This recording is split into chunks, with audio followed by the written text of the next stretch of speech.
qui vote pour, qui vote contre. Alors, pour la suspension, on a bien compris. Oui. Le Parti socialiste, évidemment, veut suspendre. Le Rassemblement national, vous comptez sur Marine Le Pen pour suspendre cette réforme?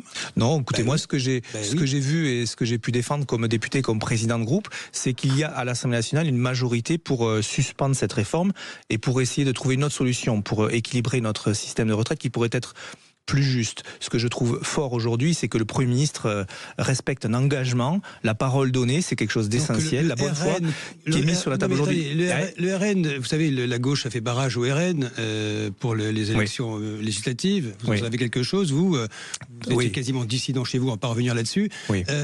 Et là, pour le coup, le RN, c'est très bien, il peut voter, c'est pas grave.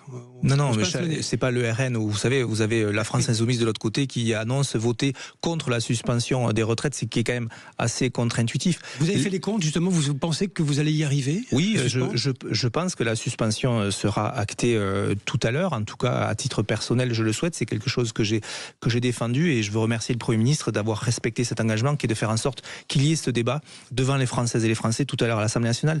Écoutez, depuis 2023, la question des retraites, on peut presque le dire, pollue le débat public. Et aujourd'hui, parce que le Premier ministre l'a rendu possible, nous allons avoir enfin ce débat et il va être enfin tranché. Et bien, écoutez, les masques vont tomber. Qui va accepter, qui va soutenir la suspension et qui va voter contre? J'ai hâte de voir le résultat.